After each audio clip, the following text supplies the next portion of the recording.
नहमदुहु व नसल्ली अला रसूलिहिल करीम अम्मा बाद। मोहतरम सामिईन, आज हर एक मुसलमान की ये तड़प और तमन्ना है कि लैलतुल कद्र की फजीलत को हासिल कर ले,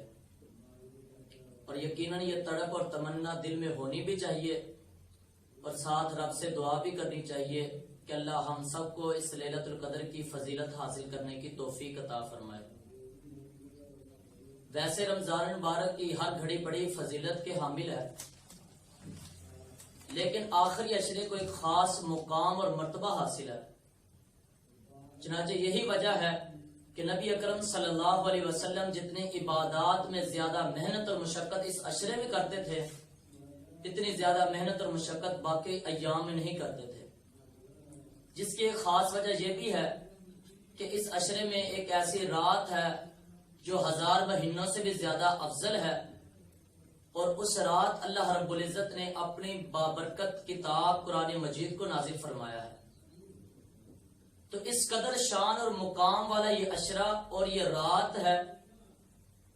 तो फिर हमें ऐसा क्या तरीका अपनाना चाहिए, अपनी क्या ऐसी तरबियत करनी चाहिए कि हम भी इस रात की बरकत हासिल कर सके, इस रात की फजीलत को हासिल कर सके। तो आइए हम नबी अकरम सल्लल्लाहु अलैहि वसल्लम की जिंदगी से सीखते हैं कि नबी अकरम सल्लल्लाहु अलैहि वसल्लम इस लैलतुल कद्र की बरकत घड़ियां कैसे हासिल करते थे।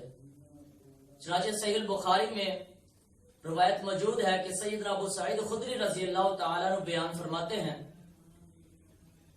कि नबी अकरम सल्लल्लाहु अलैहि वसल्लम ने पहले अशरे में इत्काफ किया, फिर दूसरे अशरे में भी इत्काफ किया इस लैलतुल कद्र को हासिल करने के लिए। लेकिन बाद में नबी अकरम सल्लल्लाहु अलैहि वसल्लम को बताया गया, मालूम हुआ कि ये लैलतुल कद्र की रात तो आखिरी अशरे में है और फिर आखिरी अशरे के ताक रातों में है। तो फिर नबी अकरम सल्लल्लाहु अलैहि वसल्लम ने आखिरी अशरे में भी इत्काफ किया और साथ सहाबा किराम को भी तलकीन की और फरमाया कि मेरे सहाबा, जो शख्स इत्काफ करना चाहता है वो आखिरी अशरे में इत्काफ करे। तो इस हदीस से हमें मालूम होता है कि लैलतुल कद्र को हासिल करने के लिए इत्काफ भी एक बहुत बड़ा जरिया है, क्योंकि जब इंसान इत्काफ करता है, दुनिया के साथ ताल्लुकात को खत्म करके